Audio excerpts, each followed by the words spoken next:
시편 57편 4절에서 7절의 말씀.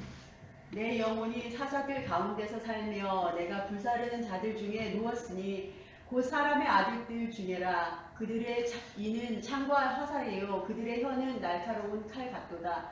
하나님이여, 주는 하늘 위에 높이 들리시며 주의 영광이 온 세계 위에 높아지기를 원하나이다. 그들이 내 걸음을 막으려고 그물을 준비하였으니 내 영혼이 억울하도다. 그들이 내 앞에 웅덩이를 팠으나 자기들이 그 중에 빠졌도다. 하나님이여, 내 마음이 확정되었고 내 마음이 확정되었사오니 내가 노래하고 내가 찬송하리이다. 오늘은 재앙 가운데서 찬양할 수 있음은, 재앙 가운데서 찬양할 수 있음은 이런 제목으로 말씀 나누겠습니다. 우린 지난 한 주간 한 번도 경험해보지 못한 이 시간들을 지나왔습니다. 지난 화요일날 JSKN의 알버타 주 수상은 알버타주의 비상사태를 선포했습니다. 그래서 모든 학교는 다 휴교고요. 그리고 어떤 행사든지 50인 이상의 모임은 다 금지가 되었습니다. 근데 수상이 금지하지 않더라도 사람들이 모이려고 하지 않아요. 모든 식당, 커피숍, 근로자지 않았지만은 이제 드라이브스루나 아니면 테이크아웃만 가능합니다. 공공시설도 다 클로즈되었어요. 갈 곳이 없어요. 자국민의 모든 그 입국은 막았고 이제 국경도 배제하고 한국과는 비행기도 다 끊어졌고,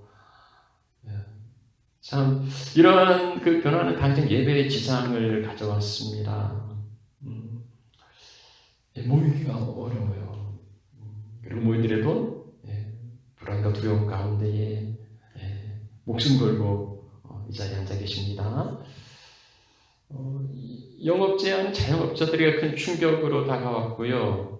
그리고 파트타임 아르바이트생 다 잘렸습니다. 우리 집에도 아내도 그리고 두 딸들도 하루아침에 다 실업자가 되었습니다. 많은 시간이 주어지는데 갈 곳이라고는 방콕, 방에 콕 처박힐 수밖에 없어요. 이미 140여 명의 그 확진자가 갤거리에도 발생하고요. 하루에도 수십 명씩 증가하고 있는데 어디서 어떻게 감염될지 모른다는 두려움이 우리를 더욱 움츠러들게 합니다. 그리고 이제 일주일을 지났는데 한 달이나 지난 것 같아요. 이 난리가 언제까지 계속될지 모른다는 그러한 불안감도 있는 것 같습니다. 이게 개인적인 문제가 아니고 우리가 살고 있는 이 도시만의 문제가 아니라 전 세계적인 위기 상황이라서 이게 언제 끝날는지 누구도 쉽게 예단할 수 없다는 거예요. 갈 수 있는 것도 없고 만날 사람도 없고 한 주간 집 안에서만 지내다 보니까 가택연금을 당한 것도 아닌데 장살 없는 감옥이 아닌가 싶기도 합니다. 우리가 경험해보지 못하고 만나보지 못한 이러한 삶 가운데서 이 어려운 시기를 어떻게 헤쳐갈 것인지 오늘 다윗의 시편 57편을 통해서 나눠보려고 합니다. 시편 57편 가운데 첫 번째로 다윗의 상황을 보면 그는요 재앙 가운데 있다고 말합니다. 1절 말씀에 표제가 있습니다. 다윗의 시인데요, 다윗이 사울을 피하여서 굴에 있던 때에 라고 말합니다. 이게 무슨 상황인지를 아시려면은 사무엘상 24장을 살펴보셔야 돼요. 전체적인 그 배경을 보자면 골리앗을 무찌른 다윗은 백성들의 신망을 받지만 그럴수록 사울의 견제를 받지요. 다윗은 사울의 사위가 되었음에도 불구하고 사울은 다윗을 죽이려고 합니다. 그래서 다윗은 어쩔 수 없이 도피 생활을 하게 돼요. 사울의 목적은 한 가지, 다윗을 제거하는데 온 총력을 다 쏟았습니다. 다윗을 도왔다는 이유로 제사장의 성읍을 다 그냥 몰살시켜버렸어요. 그러니 누구도 다윗의 편에 될 수 없는 거죠. 형상수배의 범이 되었고요. 온 이스라엘 사람들은 다윗이 어디에 있든지 간에 사울에게 밀고 있습니다. 그러지 않으면 뭐 다 죽으니까요. 자, 앞서 그 사무엘상 23장에 보면은요, 다윗이 그 마온 황무지에 숨었는데 그 주변 집사람들이 밀고 합니다. 그래서 잡힐 뻔했어요. 근데 마침 그 블레셋 군대가 블레셋이 진입하여서 어쩔 수 없이 사울이 돌아가는 바람에 다윗이 살아난 적도 있습니다. 그 마온 황무지에서 나와서 이제 엥게디에 숨어 있는 거예요. 이게요, 사는 게 아닙니다. 온 이스라엘 백성들이 자기를 밀고하려고 하고 사울이 자기를 죽이려고 이렇게 온 군대를 동원해서 샅샅이 살피고 있으니 다윗은 뭐 타의 목숨에 언제 죽을지 모르는 그래서 그거 말하죠. 나와 죽음의 사이는 한 걸음뿐이라고. 이제 한 걸음만 가면 뭐 죽는 거예요. 다윗이 엥게디에 숨어 있자 또 어떤 사람이 사울에게 밀고 합니다. 자, 다윗이 엥게디 광야에 있더이다.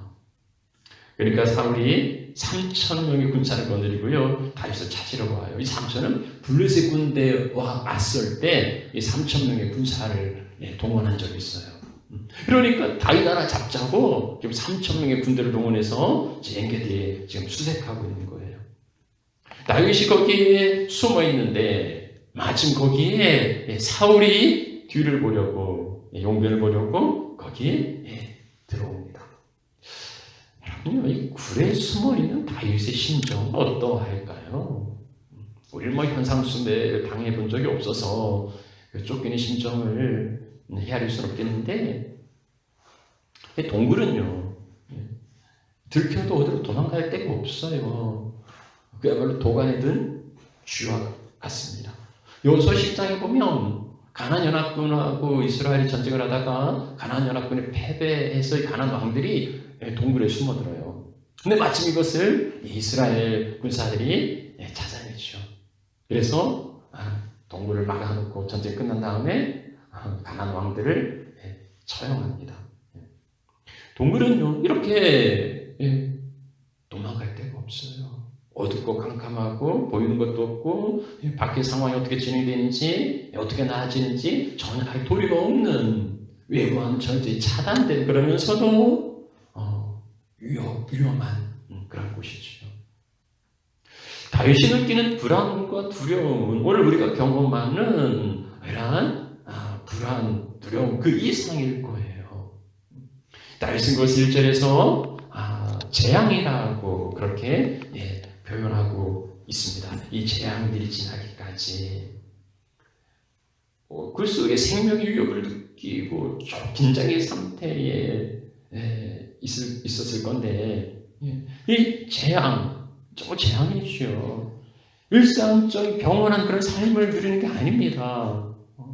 뭐 심장이 뛰고 지금 중야 사냥 그 기로에서 지금 숨죽이고 숨어 있는 거예요. 이게 재앙이죠. 4절에서는 구체적으로 사자라고 비유하고 있어요. 동물 중에 가장 무섭고 가장 사나운 동물, 라이언, 킹, 사자죠. 사자 앞에 두려워하지 않을 동물이 없어요.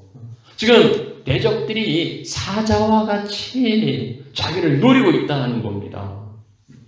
사자가 비유라면은 그들의 이는 창과 화살이요. 사자의 그 크게 벌린 그 입 안에 있는 그 이빨, 이빨은 사울 군대의 창과 화살로, 그리고 혀는 그 안에 혀는 날카로운 칼로 그렇게 그 실체를 알려주고 있어요. 이거 장난 아니에요. 이거 뭐 놀이 숨바꼭질한 그런 거 아닙니다. 어떤 거 추상적인 게 아니고 직접 생명 위협하는 현실적인 창과 활과 칼을 가지고서 다윗의 생명을 노리는 현실적인 위협이었던 거예요.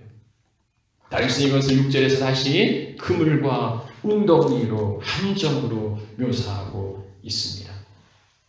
칼과 창과 화살 같은 무기만 있는 게 아닙니다. 마치 사냥꾼이 올무와 그물을 쳐놓고 함정을 파놓은 것처럼 다윗에게 그렇게 그물을 치고 그리고 한적을 봤다는 거예요. 현재 당하는 위기뿐만 아니라 앞으로 가려는 길에도 다윗이 가려는 길에도 위험이 도사리고 있습니다. 다윗의 상황이지요.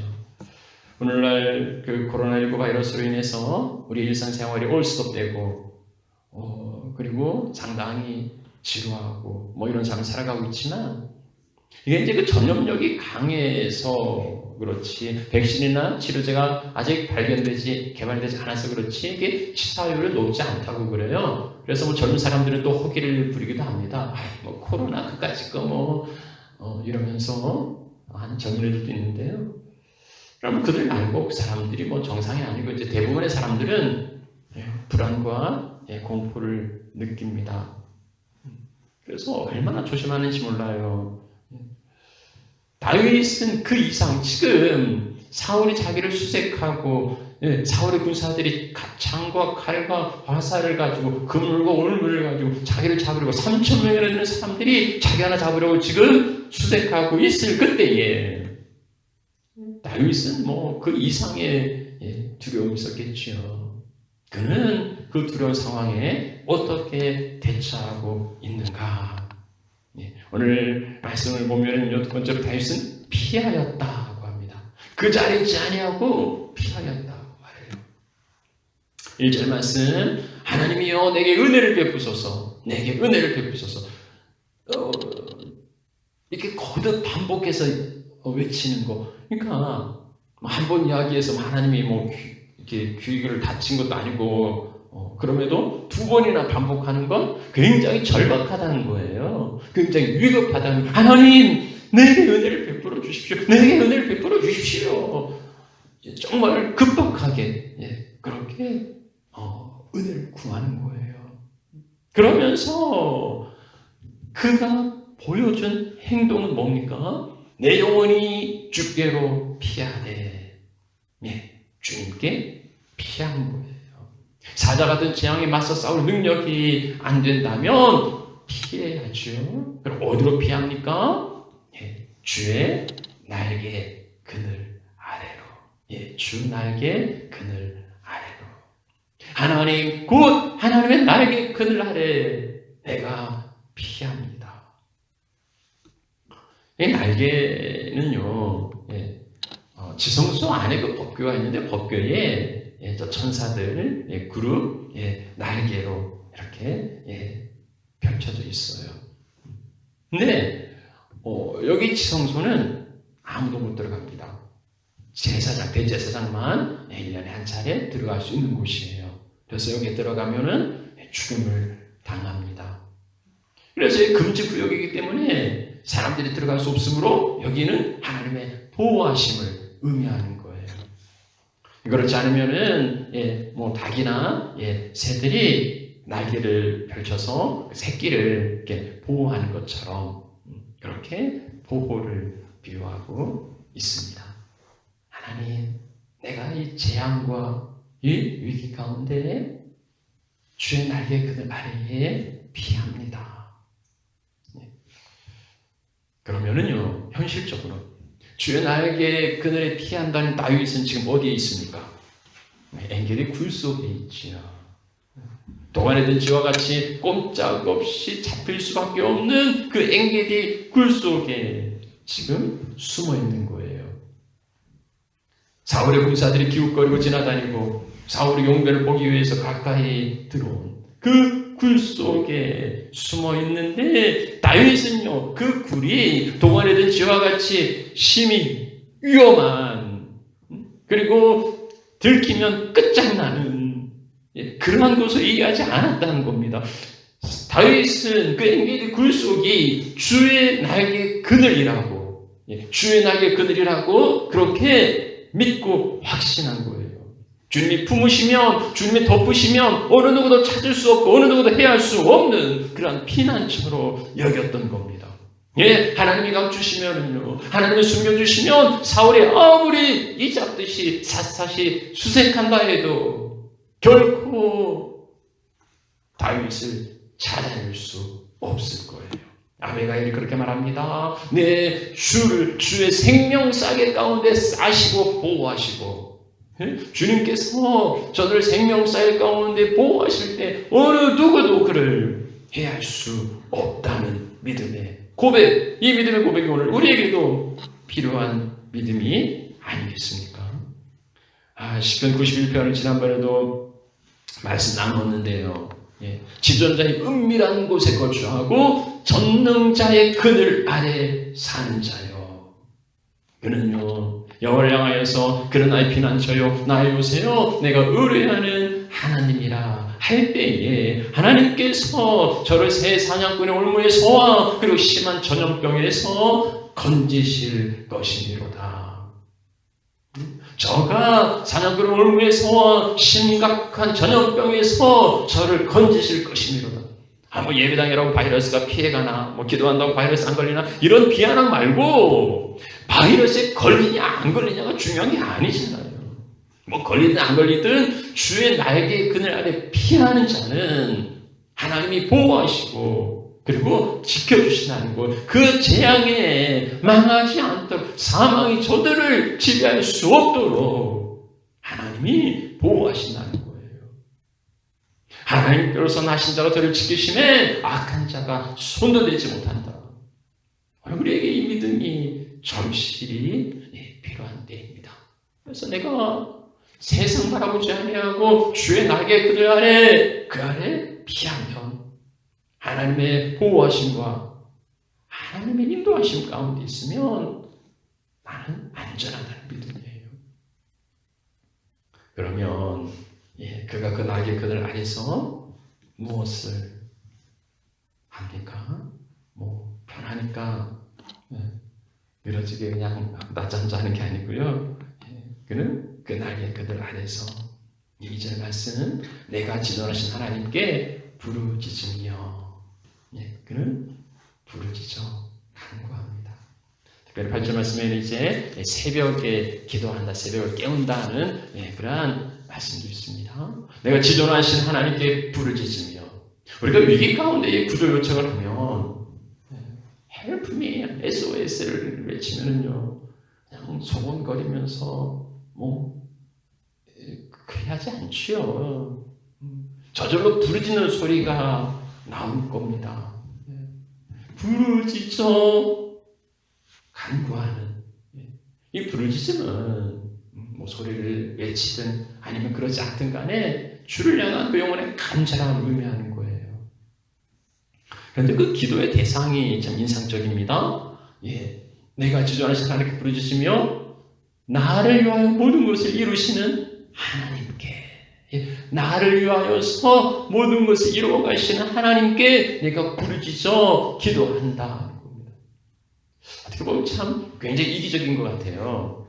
자기를 위해서 하나님이 다 이루어 주신다. 그런데 이게 쉬운 성경으로 보면은요, 나를 위한 주의 목적을 이루시는 하나님, 나를 위한 주의 목적을 이루시는 하나님. 그러니까 주의 목적이 있어요. 우리를 향한, 나를 향한 하나님의 기대와 뜻이 있어요. 그 목적이 있어요. 그래서 내 뜻과 욕심이 아니라 주의 뜻이 이루어지기를, 내게 뜻하신 하나님의 목적이 나를 통해서 온전히 이루어지기를 기도하는 겁니다. 하나님의 뜻이 나를 통해서 온전히 이루어지기를, 내가 걸림돌이 되지 않도록, 내가 연약하고 부족해서 하나님의 뜻을 온전히 드러내는 일에 맡기지 않도록, 하나님, 나를 향한 하나님의 뜻이, 나를 향한 하나님의 기대가 나를 통해서 온전히 이루어지게 해주십시오. 그 기도를 드리는 겁니다. 우리는 그동안 우리의 욕심에 따라 우리의 목적을 이루기 위해서 멈추지 않고 끊임없이 달려왔습니다. 하나님께서 그 걸음을 멈추게 하셨다면, 그 일상을 멈추게 하셨다면, 이제는 우리의 욕심과 우리의 목적이 아니라 하나님의 뜻과 목적을 구하는 그 기도로 바뀌어야 할 것입니다. 하나님, 나를 통해서 하나님의 뜻하신 목적이 온전히 이루어지게 해 주십시오. 지금은 위기 상황이고요. 위기 상황에는 기도할 때입니다. 부르짖어 기도할 때입니다. 우리가 기도하지 않는다면 위기가 아니라서 기도할 제목이 없어서 그런 겁니까? 바이러스로 인해 죽어가는 이 전 세계적인 고통, 당장의 생활의 영향과 지역 경제, 불안한 미래, 개인적인 그리고 가정적인, 교회적인 오늘 우리 교회 안에 어떻게 기도할 제목이 없겠습니까? 기도할 제목이 없어서 기도하지 못하겠습니까? 하나님께서 기도의 제목을 던져주셨는데도 하나님이 기도하라고 사인을 주셨는데도 그러면 우리가 외면하고 기도하지 않으면요 방법이 없어요. 누가 세상을 구원할 수 있습니까? 백신을 개발하는 과학자들입니까? 아니면은요 정치가들이겠습니까? 아니에요. 기도하는 그가 세상과 인류를 구하는 사람이에요. 부르짖어 기도하라, 간구하라. 기도하면 좋지 그래도 기도해야지 그 정도에 그치는 게 아니고 기도하기를 결단하고요. 다니엘이 그렇게 결단하고 작심하고 하루에 3번씩 기도하였던 것처럼 오늘 우리에게도 그 기도의 결단과 작심이 필요하다는 거예요. 삶의 자리에서 소리를 내든지 한나처럼 입술만 동하든지 온 마음을 다하여서 부르짖어 기도할 때라. 시간이 되면은요 금요 기도에 함께 나와서 함께 합심해서 기도해야 돼. 모이지 말라고 그러는데 50명 이상이고 우리가 모여봤자 몇 명이나 됩니까? 모여서 기도할 때 시간에도 되면 여기 다윗이 새벽에 깨운다고 그러는데 새벽에 모여서 기도하고요. 나와 이 도시와 민족과 전 세계를 위하여서 우리에게 맡겨주신 중보 기도의 사명을 감당할 때라. 주의 날개의 그늘 아래 피하여서 하나님이 보호하셨다면 거기에서 끝나는 게 아니라 지존하신 하나님께 부르짖어서 기도하는데 그 기도의 목적은 뭡니까? 나를 통해서 하나님의 뜻이 온전히 이루어지게 달라는 거예요. 다윗은 기도한 후에 하나님의 응답을 기대합니다. 그날을 구원하실지라 하나님이 인자와 진리를 보내시리로다.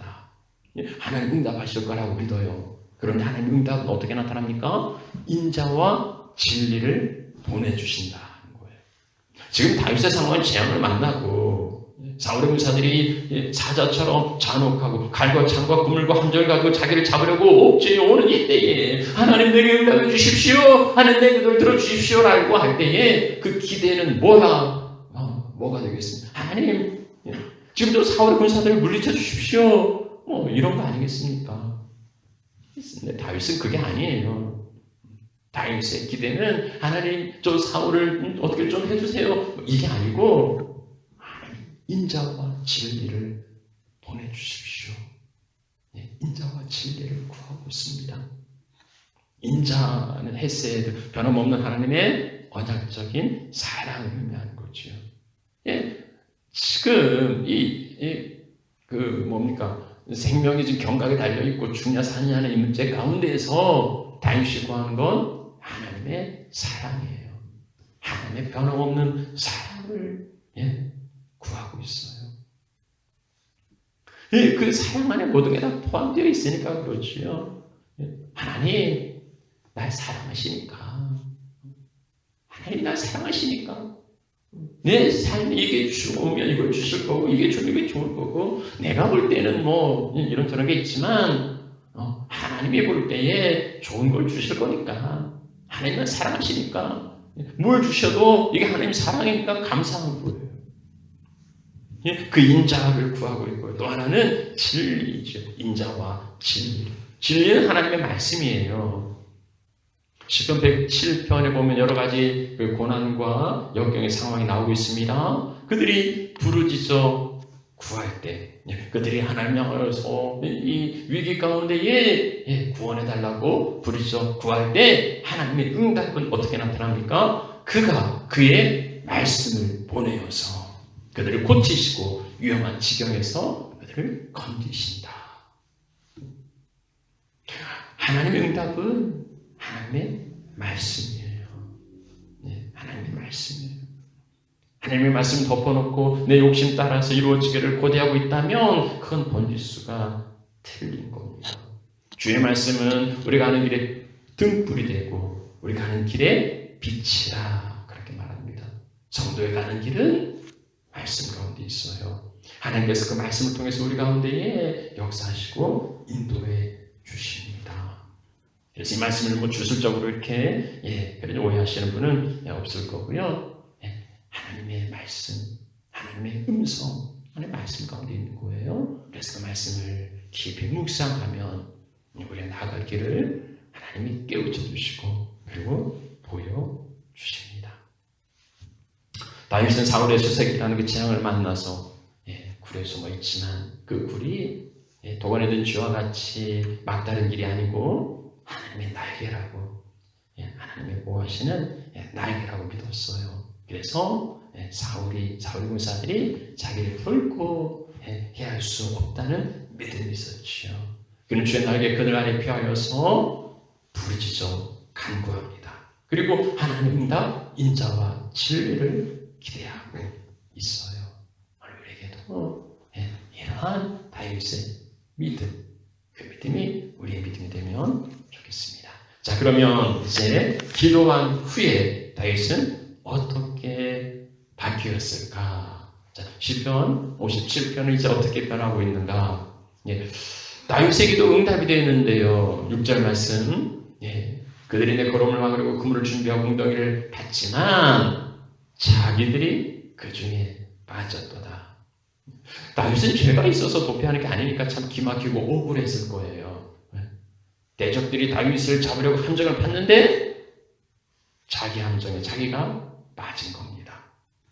자업자득. 그게 하나님의 공의로운 심판이에요.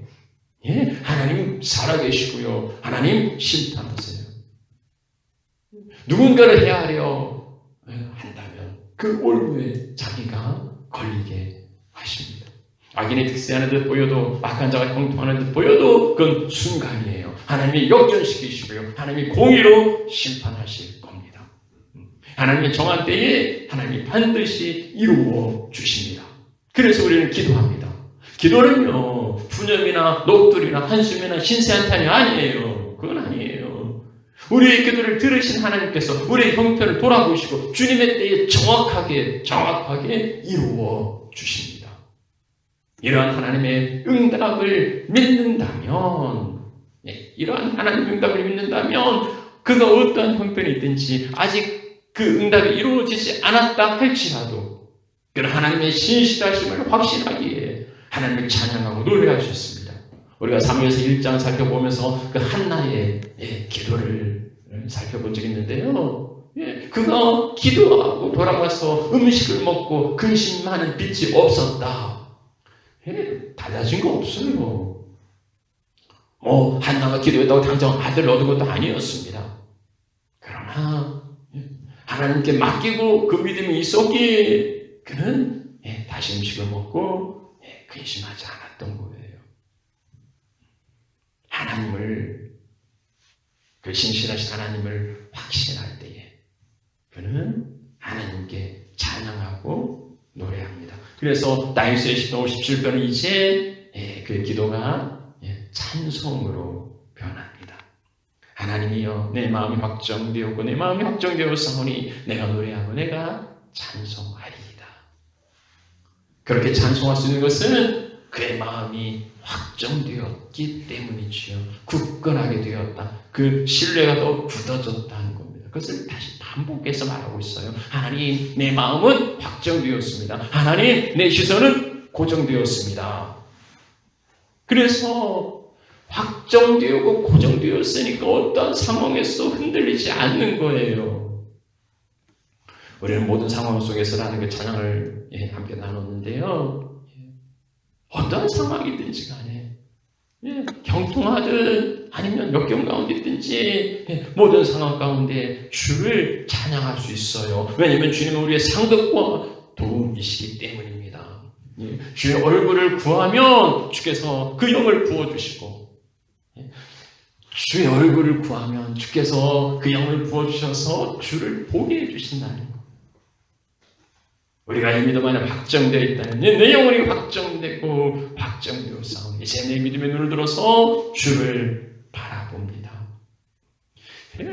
편하고 쉽고 한가하고 그래서 주를 바라볼 수 있는 게 아니에요. 불안과 공포가 만연하고 세상 요동치고 대적들은 소란하고 삼킬 듯 달려들어도 그가 그 상황에서 노래할 수 있는 거, 찬양 드릴 수 있는 거, 그것은 그의 마음이 확정되었기 때문이에요. 믿음의 눈을 들어서 주를 바라보기에, 믿음의 확신이 있기에, 그는 노래하고 찬양합니다. 우리의 상황이 어떠하든지 간에 진실하게 이루어가실 주님을 바라보면서 주께 찬양과 영광을 돌려드립니다. 그래서 내 영광아 깰지어다. 내 영광아 깰지어다. 비파와 수금아 깰지어다. 내가 새벽을 깨우리로다. 새벽은 구원과 생명을 상징하는 그 해가 이제 떠오르는 새 생명과 구원의 날을 시작하는 것을 의미하죠. 찬양과 기도로 하나님을 의지하는 그 믿음으로 하루를 시작할 때에 그 하루는 하나님의 완전한 구원의 역사로 하나님이 이끌어 가실 것입니다. 내 영광아 깰지어다. 비파야 수금아 깰지어다. 우리 함께 찬양하자. 우리 함께 노래하자고 말합니다. 이 7절 말씀부터 이제 10편 57편 7절 말씀부터 읽어보면 정말 기쁨의 찬양, 아주 즐거운 노래, 활기찬 생명력을, 큰 기쁨을 느낄 수 있을 겁니다. 주여 내가 만민 중에서 주를 감사하고 열방 가운데 주께 찬양합니다. 왜 그렇습니까? 주의 인자가 너무 크기 때문에, 주의 진리가 하늘에 가득하기 때문에, 그가 인자와 진리를 구하였지요. 하나님께서 응답해 주셨는데 그 인자가 너무 크고 그래서 하늘까지 미치고 그의 진리가 그 궁창에 이르도록 하나님의 풍성이 응답해 주셨어요. 그래서 그는 만민 중에서 감사하고 열방 중에서 찬송하고 있습니다. 그런데 우리는 지금 1절 말씀부터 보아왔는데요. 다윗의 지금 상황이 처지가 그렇게 한가하게 비파와 수금을 가지고서 노래할 그런 여건이 아니에요. 그렇잖아요. 그는 재앙을 만났고 사자들처럼 자기를 노리는 사울의 군사들 칼과 창과 그물과 함정을 파고 자기를 잡으려고 지금 시시각각 다가오고 있는 그 엔게디 굴 속에 숨어 있는 거예요. 발각되기만 하면 죽을 수밖에 없는 그 사지의 그 공포스러운 처지에 그 위급한 상황에 있는 겁니다. 그럼에도 불구하고 다윗은 노래할 수 있었다면 그것은요 그가 주의 날개 그늘 아래 피하였다는 겁니다. 오늘 많은 재앙과 어려움들 모든 일상의 두려움과 공포가 만연해가는 우리 사랑하는 세상 가운데에 주의 날개 그늘 하나님의 보호하심 가운데에 들어가면 하나님이 우리를 지켜주실 줄 믿습니다. 그래서 그는 거기서 그냥 그게 아니고 부르짖어 간구합니다. 자기를 위하여 모든 것을 이루시는 하나님, 자기 일을 통해서 하나님의 뜻이 온전히 이루어지게 해달라고 그는 부르짖어 기도해요. 그러면서 그는 구합니다. 주의 인자와 진리, 하나님의 사랑과 하나님의 말씀, 그것을 구할 때 하나님은 온 땅이 풍성하도록 그 인자와 진리로 응답해 주셨습니다. 이러한 믿음이 확고하고 견고해져 고정되었을 때 그의 상황과 형편은 달라지지 않았어도 그는 새벽을 깨우고 하나님께 찬양과 감사를 드릴 수 있었습니다. 사랑하는 여러분, 누구나 두려움과 불안 가운데 요동치는 세상을 살아가고 있습니다. 주의 날개 그들 아래 거하시면 좋겠습니다. 그리고 거기서 부르짖어 간구합시다. 우리의 마음이 이 믿음에 확정되고 확정되기를 원합니다. 흔들리지 않는 믿음으로 주를 바라볼 때에 평강과 기쁨을 부어주실 줄 믿습니다. 죄나의 그날에서 감사와 찬양의 풍성함을 누리는 한가족 자녀들이 되시기를 축복합니다.